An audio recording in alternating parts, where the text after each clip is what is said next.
Hello everyone, स्वागत है आप सभी का एक बार फिर से सेरिब्रम नर्सिंग एकेडमी के इस ऑनलाइन प्लेटफॉर्म के ऊपर। नर्सिंग की पॉइंट को लेकर अपन डील कर रहे थे और इस सेशन को अपन आगे बढ़ाते हैं। नेक्स्ट ध्यान दीजिएगा, नेक्स्ट की पॉइंट के बारे में अपन बात करने वाले हैं। यहाँ पे की पॉइंट क्या पूछा गया आपसे, the most important stage of the nursing process. यहाँ पे बात ये की जाएगी कि नर्सिंग प्रोसेस की सबसे जो इंपॉर्टेंट स्टेज होती है वो कौन सी स्टेज होती है। सबसे इंपॉर्टेंट जो स्टेज होती है वो कौन सी होती है, असेसमेंट फेज होती है। कौन सी फेज होती है, असेसमेंट फेज होती है। नर्सिंग प्रोसेस की सबसे इंपॉर्टेंट फेज है वो होती है। जब बात करें सबसे पहली जो फेज होती है वो असेसमेंट होती है, उसके बाद नर्सिंग डायग्नोसिस आता है, प्लानिंग आती है, इंप्लीमेंटेशन आता है, सबसे लास्ट में कौन सी आती है, इवैल्यूएशन फेज है वो देखने को मिलती है। तो इसके अंदर सबसे जो इंपॉर्टेंट फेज जो होती है वो कौन सी होती है, असेसमेंट फेज होती है। क्लियर। नेक्स्ट आगे की तरफ बढ़ते हैं।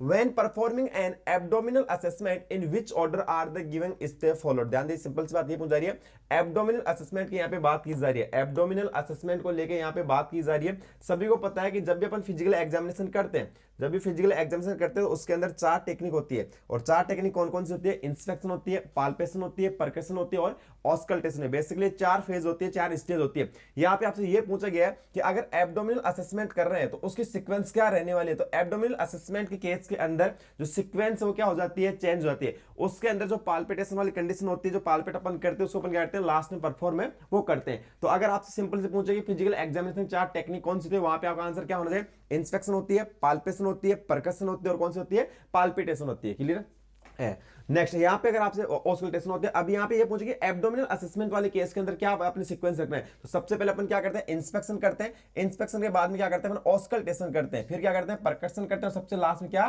पाल्पेशन अपन करते हैं। तो ओनली एब्डोमिनल असेसमेंट वाले केस के अंदर जो पाल्पेशन वाली टेक्निक क्या हो जाती है, सबसे लास्ट के अंदर है वो करी जाती है। और वैसे सीक्वेंस के बाद इंस्पेक्शन, पाल्पेशन, परकशन और क्या होती है, ऑस्कल्टेशन फेज है वो देखने को मिलती है। नेक्स्ट बात करें, इन abdominal examination should be follow first step is inspection and the last step is palpation. Because क्यों करते हैं, पाल्पेशन एंड परकशन अल्टर और स्टिमुलेट द बाउल साउंड। ध्यान दीजिए, सिंपल बात ये की जा रही है कि अगर एब्डोमिनल असेसमेंट केस की अगर अपन बात करते हैं तो उसके अंदर फर्स्ट इंस्पेक्शन होती है और सबसे लास्ट में क्या होती है, पाल्पेशन। तो ऐसा क्यों करते हैं, क्योंकि पाल्पेशन और परकशन क्या कर सकते हैं, बाउल साउंड को अल्टर कर सकते हैं और बाउल साउंड को क्या कर सकते हैं, स्टिमुलेट है वो कर सकते हैं। इसीलिए जो पाल्पेशन और सबसे लास्ट में टेक्निक है वो यूज है वो की जाती है। तो इंपॉर्टेंट है, एग्जाम के पॉइंट से इस चीज का आपको ध्यान रखना है। बहुत सी बार एग्जाम के अंदर से क्वेश्चन पूछा जाता है कि एब्डोमिनल असेसमेंट वाले केस के अंदर पाल्पेशन है वो कब यूज किया जाता है, सबसे लास्ट के अंदर है वो पाल्पेशन टेक्निक है उसको यूज है वो किया जाता है। नेक्स्ट की पॉइंट की तरफ अपन आगे बढ़ते हैं।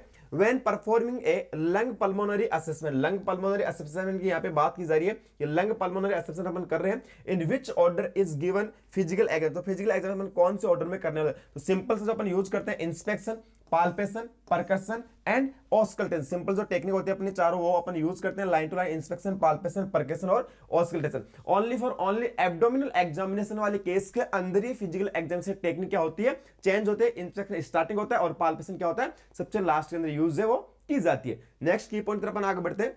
When performing general physical assessment in which order is given physical examination step. तो सिंपल सी बात है, अगर जनरल फिजिकल एग्जामिनेशन कर रहे हैं तो उसके अंदर inspection, palpation, percussion and auscultation use की जाती है। Only for only abdominal examination वाले केस के अंदर ये टेक्निक क्या होती है, चेंज होती है। चलिए आगे की तरफ। नेक्स्ट है, during abdominal examination place the client. जब एब्डोमिनल एग्जामिनेशन अपन कर रहे हैं तो क्लाइंट को कौन सी पोजीशन के अंदर रखने वाले हैं, तो कौन सी पोजीशन रखते हैं, सुपाइन पोजीशन के अंदर। फ्रीक्वेंट आज बार बार एग्जाम में क्वेश्चन पूछ जाता है कि पर्सन का अगर अपन फिजिकल एग्जामिनेशन कर रहे हैं, एब्डोमिनल एग्जामिनेशन कर रहे हैं तो क्लाइंट है उसको कौन सी पोजीशन में अपन रखते हैं, तो सुपाइन पोजीशन के अंदर क्लाइंट को अपने को रखना होता है। नेक्स्ट बात करते हैं, the first step of nursing process. अभी मैं थोड़ी देर पहले बात की थी कि नर्सिंग प्रोसेस सबसे इंपॉर्टेंट स्टेज कौन सी होती है, तो वो होती है असेसमेंट। यहां पे ये पूछा गया कि नर्सिंग प्रोसेस की फर्स्ट स्टेप कौन सी, तो वो कौन सी होती है, असेसमेंट फेज। सबसे पहले कौन सी होती है, असेसमेंट होती है। उसके बाद क्या आता है, नर्सिंग डायग्नोसिस आता है। क्या आता है, नर्सिंग डायग्नोसिस। उसके बाद जो फेज आती है वो कौन सी आती है, प्लानिंग फेज आती है। कौन सी आती है,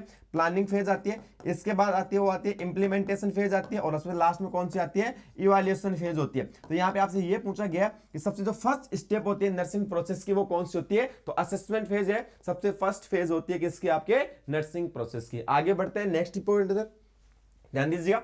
the most common site used for abdominal paracentesis, यहां पे बात की जा रही है कि अगर पर्सन है उसका क्या कर रहा है, एब्डोमिनल पैरासेंटेसिस अगर हम कर रहे हैं, एब्डोमिनल पैरासेंटेसिस अगर कर रहे हैं तो यहां पे कॉमनली साइट के बारे में पूछा गया कौन सी साइट से अपन करते हैं। तो ध्यान दीजिएगा, Midway between the सिंपाइसिस pubis and umbilicus on the mid line, clear है। तो ये क्या रखते हैं अपन, लोकेशन रखते हैं, कौन से साइट रखते हैं, यहां पे अपन क्या करते हैं, एब्डोमिनल पैरासेंटेसिस क्या करते हैं, पैरासेंटेसिस परफॉर्म करते हैं। कहां पे करते हैं, ध्यान दीजिएगा, Midway between the सिंपाइसिस pubis and umbilicus on the mid line के ऊपर क्या रखा अपने को रखना होता है। नेक्स्ट बात ये है, नेक्स्ट की पॉइंट की तरफ आगे बढ़ते हैं, the position given to the patient for the abdominal paracentesis, clear है। तो पोजीशन कौन सी दी जाती है, पहले पूछा था लोकेशन अपन कहां पे करते हैं, तो आपने बता दिया कि सिंपाइसिस प्यूबिस से अपन क्या करते हैं, जो आपकी जो मिड लाइन होती है अम्बिलिकस की, वहां पे अपन क्या करते हैं, उसकी लोकेशन रखते हैं। बट ये पूछा है कि एब्डोमिनल एग्जाम अपन कर रहे हैं, एब्डोमिनल पैरासेंटेसिस अगर कर रहे हैं तो पर्सन को कौन सी पोजीशन रखता है, तो फाउलर पोजीशन, कौन सी position,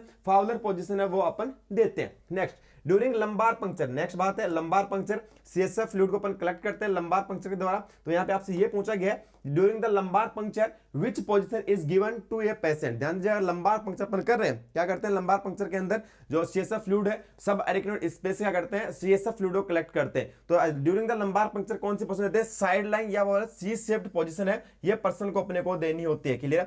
during the lumbar puncture side line और सी शेप पोजीशन है, ये अपने को देनी होती है। अगर आपसे एग्जाम में ये क्वेश्चन पूछ ले कि आफ्टर लंबार पंक्चर कौन सी पोजीशन है, तो फ्लैट पोजीशन में अपने को रखना था, बोल सकते हैं सुपाइन पोजीशन अपन पेशेंट को रखते हैं। नेक्स्ट की पॉइंट अपन चलते हैं, What is the best position of the patient after lumbar puncture, ये आ गया कि आफ्टर लंबार पंक्चर है जो बेस्ट पोजीशन है कौन सी होती है, कौन सी पोजीशन है उसके अंदर अपन पेशेंट को रखते हैं आफ्टर द लंबार पंक्चर, तो फ्लैट पोजीशन या बोल सकते हैं सुपाइन पोजीशन में अपने को पेशेंट को रखना था आफ्टर द लंबार पंक्चर। क्या करते हैं लंबार पंक्चर द्वारा, सीएसएफ फ्लूइड है उसको कलेक्ट है वो किया जाता है। अब बात ये आती है कि लंबार पंक्चर की साइट कौन कौन सी होती है, सभी को पता होगा कि एडल्ट के अंदर जो साइट होती है वो कौन सी होती है, L3 एंड L4, और बात करें चाइल्ड के अंदर, इन्फेंट के अंदर, तो वहां पे अपन जो साइट रखते हैं लंबार पंक्चर की, तो L4 L5 वर्टिब्रा के अंदर है वो किया जाता है। नेक्स्ट की पॉइंट की तरफ अपन आगे बढ़ते हैं, lumbar puncture site in infant and smaller children. आपसे यह बात वापस से वही क्वेश्चन जो मैंने बताया कि लंबार पंक्चर है वो साइट किसके अंदर पूछा जा रहा है, इन्फेंट के अंदर और चिल्ड्रन के अंदर। तो कौन सी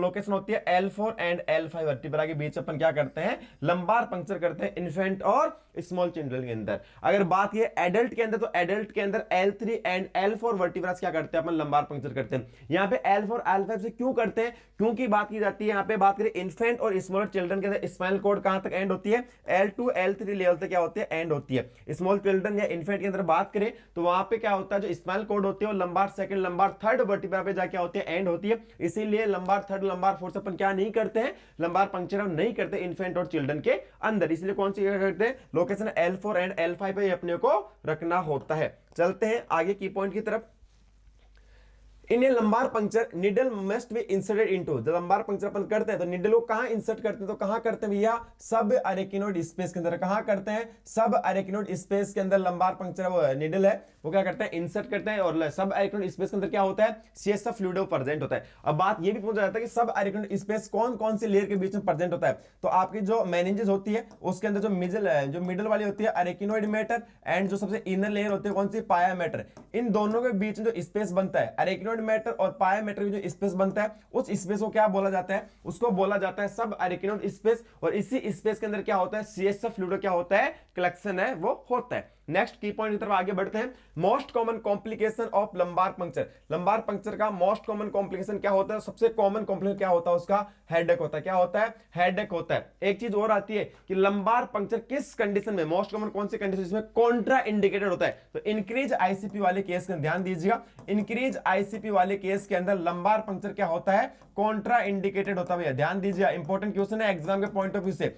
इंक्रीज आईसीपी वाले केस के अंदर लंबार पंक्चर क्या होता है, कॉन्ट्रा इंडिकेटेड होता है, उसके कंडीशन दौरान नहीं करते हैं, क्लियर है। नेक्स्ट की पॉइंट तरफ बढ़ते हैं, the most common site use for taking liver biopsy. Liver biopsy अपन कर रहे हैं तो मोस्ट कॉमन साइट कौन सी होती है, राइट हाइपोकॉन्ड्रियल रीजन। कौन सा रीजन, राइट हाइपोकॉन्ड्रियल रीजन क्या होता है, लीवर बायोप्सी के लिए सबसे कॉमन साइट है वो यूज की जाती है, राइट हाइपोकॉन्ड्रियल रीजन। नेक्स्ट बात करते हैं, the normal colour of colostomy stoma. अगर कोलोस्टोमी की स्टोमा का कलर है नॉर्मल कलर कैसा होता है, पेल पिंक या बोल सकते हैं मॉइस्ट और बीफी रेड। क्या है, मॉइस्ट बीफी रेड या बोल सकते हैं पेल पिंक कलर क्या होता है, नॉर्मल अभी कोलोस्टोमी स्टोमा क्या है, ये नॉर्मल कलर है वो देखने को मिलता है। नेक्स्ट बात करते हैं, to avoid pulling the urinary catheter nurse should tape the catheter. अगर बात करें पेशेंट का कैथेटर है, यूरिनरी कैथेटर आउट ना हो, इसलिए उसको कहां पे अपन फिक्स करते हैं, तो ध्यान दीजिएगा कैथेटर कहां फिक्स करते हैं, अपर इनर थाई। क्या कहां पे करते हैं, कैथेटर को कहां पे अपन फिक्स करते हैं, अपर इनर थाई के ऊपर क्या करते हैं, उसको फिक्स है वो किया जाता है, पुल आउट ना हो उसके रिगार्डिंग। नेक्स्ट बात करते हैं, the most of catheter have diameter in French. FR का मतलब यहां पे क्या है, फ्रेंच। तो डायमीटर क्या है, कैथेटर का डायमीटर किसके अंदर आता है, फ्रेंच के अंदर आता है। Exactly what is the mean of French. FR का मतलब क्या है, फ्रेंच। तो इस फ्रेंच का मतलब क्या होता है, तो फ्रेंच का मतलब क्या होता है, outer diameter of the catheter. जो कैथेटर का जो आउटर डायमीटर होता है, इसको अपन क्या करते हैं, फ्रेंच के अंदर लिखते हैं, क्लियर है। और वन फ्रेंच, ध्यान दीजिएगा, one French is equal to कितना था, 1/3 mm, क्लियर है। 1/3 mm होता है किसका, वन फ्रेंच का मतलब, क्लियर है। तो फ्रेंच किसको इंडिकेट करता है, outer diameter of the catheter. Outer diameter क्या करता है, आपका फ्रेंच है वो इंडिकेट है, वो करता है। नेक्स्ट की पॉइंट तरफ आगे बढ़ते हैं। Which position is used while inserting the NG tube? Nasogastric tube अगर इंसर्ट कर रहे हैं तो पेशेंट को कौन सी पोजीशन रखते हैं, तो हाई फाउलर पोजीशन के अंदर अपने को रखना होता है। नेजोगैस्ट्रिक ट्यूब अगर इंसर्ट कर रहे हैं तो पेशेंट को किस पोजीशन में रखते हैं, हाई फाउलर पोजीशन के अंदर अपने को पेशेंट को रखना होता है। बढ़ते हैं आगे की तरफ। The length of the NG tube should be measured. Simple सी बात ये पूछेगी, नेजोगैस्ट्रिक ट्यूब अगर इंसर्ट अपन कर रहे हैं तो उसकी लेंथ को अपन कैसे मेजर है वो किया जाता है, तो tip of nose to ear lobe. ध्यान दीजिए, tip of nose to ear lobe to xiphoid process, clear है। Tip of nose to ear lobe to xiphoid sternum, clear है। सिंपल सी बात है कि अगर एनजीटी का मेजरमेंट अपन करना है तो टिप ऑफ नोज से कहां लेते हैं अपन, ईयर लोब तक लेते हैं, ईयर लोब से कहां तक लेते हैं, जिफॉइड प्रोसेस बोल सकते हैं, स्टर्नम वाला जो ऊपर पार्ट है वहां तक अपन लेते हैं। टिप ऑफ नोज से, ईयर लोब से, जिफॉइड प्रोसेस क्या करते हैं अपन, नेजोगैस्ट्रिक ट्यूब का मेजरमेंट है, इस तरीके से अपने को करना होता है। नेक्स्ट बात करें, insertion of A tube inside the stomach through the nose. कि अगर नोज के थ्रू अपन क्या करें, स्टोमक के अंदर कोई ट्यूब इंसर्ट, उसको अपन क्या बोलते हैं, तो नेजोगैस्ट्रिक इंट्यूबेशन। सिंपल सी बात अपन बोल सकते हैं कि एनजी ट्यूब इंट्यूबेशन, अपन एनजी ट्यूब इंसर्ट अपन कर रहे हैं तो क्या बोल रहे हैं, इसको नेजोगैस्ट्रिक इंट्यूबेशन है वो बोला जाता है। नेक्स्ट बात है, ट्रेकिया के अंदर इंसर्ट कर रहे हैं उसको क्या कहते हैं, एंडोट्रेकियल इंट्यूबेशन। ट्रेकिया के अंदर कर रहे हैं उसको क्या बोलते हैं, एंडोट्रेकियल इंट्यूबेशन। अगर बात कर रहे हैं नोज के थ्रू स्टोमक कर रहे हैं उसको अपन क्या बोल रहे हैं, नेजोगैस्ट्रिक इंट्यूबेशन। नेक्स्ट बात करें, कैटगट इज मेड फ्रॉम, जो कैटगट है किससे द्वारा बना होता है, the gut of sheep intestine, clear है। शिप के इंटेस्टाइन होता है उससे क्या होता है, मिलके बना हुआ होता है। नेक्स्ट बात करें, एक टाइप का सूचर होता है कैटगट, क्लियर है। Most common suction catheter size use in male adult. यहां पे बात की जा रही है कि मेल एडल्ट के अंदर जो कैथेटर साइज है, सक्शन कैथेटर उसकी साइज है वो यूज की जाती है। तो मोस्ट कॉमनली कौन सी साइज है वो यूज की जाती है, तो 12 से 14 12 to 14 फ्रेंच का जो सक्शन कैथेटर है वो क्या किया जाता है, यूज है वो किया जाता है किसके अंदर, मेल एडल्ट के अंदर। नेक्स्ट बात है, the temporary hardness is removed by. तो टेम्परेरी हार्डनेस होती है वाटर की, किसके द्वारा रिमूव की जाती है, बॉइलिंग के द्वारा। पानी को अपन उबाल के उसके ऊपर जो टेम्परेरी जो हार्डनेस उसको अपन क्या कर सकते हैं, रिमूव है वो किया जाए। कौन सा मेथड यूज करते हैं, बॉइलिंग मेथड है वो यूज है, क्या सबसे मोस्ट कॉमन मेथड होता है बॉइलिंग का। इसके द्वारा क्या होता है, हार्डनेस उसको क्या कर सकते हैं, रिमूव है वो किया जाता है। बढ़ते हैं आगे की तरफ। Do no harm is which ethical principle regarding question पूछा गया यहाँ पे कि किसी को हार्म ना पहुंचाए तो कौन सा एथिकल प्रिंसिपल होगा, तो ये कौन सा होता है, नॉन मालफिशियंस के लिए नॉन मालफिशियंस होता है, एथिकल प्रिंसिपल होता है किसी को हार्म ना पहुंचाए। नेक्स्ट है, false return report with an intention of harming the reputation of one person. एक पर्सन की रेपुटेशन डाउन करने के लिए क्या कर रहे हैं, रिटर्नली कोई भी रिपोर्ट लिख रहे हैं इंटेंशनली, उसको अपन क्या बोलते हैं, उसको अपन बोलते हैं लाइबल। क्या बोलते हैं, libel. False return of report with an intention of harming, जानबूझ के वो अपन चीज अपन कर रहे हैं तो उसको क्या बोलता है, कौन सा एथिकल प्रिंसिपल होगा उसको बोला जाता है लाइबल। क्या बोलते हैं, लाइबल। नेक्स्ट बात करते हैं, which ethical principle is follow in telling truth के लिए, यहां पे सत्य की बात की जा रही है, telling truth about the disease to a patient. तो वेरासिटी उसको अपन क्या बोलते हैं, वेरासिटी एथिकल प्रिंसिपल होता है, क्लियर। यहां पे एथिकल प्रिंसिपल की बात की, किसी को हार्म ना पहुंचाए उसको क्या बोल दिया, नॉन मालफिशियंस बोल दिया, क्लियर। किसी रिटर्न क्या कर रिपोर्ट लिख रहे हैं और किसी की रेपुटेशन को अपन क्या कर रहे हैं, डाउन कर रहे हैं, तो उसको अपन ने क्या बोला यहाँ पे, लाइबल। नेक्स्ट बात की जाए, किसी के बारे में अपन सच बोलना है, टेलिंग ट्रूथ, कोई डिजीज के बारे में सच है उसको बता रहे हैं, उसको क्या बोलते हैं, veracity. And ethical principal that obligate faithfulness, clear है। तो फेथफुलनेस को कौन दर्शाता है, आपका फिडेलिटी। क्या दर्शाता है, फिडेलिटी। एथिकल प्रिंसिपल क्या दर्शाता है, फेथफुलनेस को है वो शो करता है। नेक्स्ट बात करते हैं, an angry nurse defame the patient through the commitment and he is the root and deforcing, this is the example. और यहाँ पे एथिकल प्रिंसिपल के बारे में बात की जा रही है कि एंग्री नर्स है, ये डिफेम करे एक पेशेंट को, क्लियर है, तो उसको अपन क्या बोलते हैं, उसको बोला जाता है भैया स्लेंडर एथिकल, कौन बोलते हैं, स्लेंडर एथिकल प्रिंसिपल है, वो बोला जाता है। नेक्स्ट बात करते हैं, the principle of fairness is non as, simple सी बात है, अगर फेयरनेस की बात की जा रही है तो यहाँ पे कौन सा प्रिंसिपल होगा, ये होता है जस्टिस। कौन सा एथिकल प्रिंसिपल होता है, जस्टिस, क्लियर। किसी इंडिविजुअल की बात की जा रही है, यहाँ पे पेशेंट की, कोई भी अपन बात कर रहे हैं, कोई भी डिसीजन ले रहे हैं, एकदम राइट वो चीज डिसीजन अपन ले रहे हैं उसके फेवर में हो, और वो जो बात है वो कैसी है, एकदम राइट हो। तो अगर बात करें फेयरनेस की बात की जाए तो वहां पे कौन सा एथिकल प्रिंसिपल यूज हो किया जाता है, तो वहां पे यूज किया जाता है कौन सा, जस्टिस एथिकल प्रिंसिपल है वो यूज है,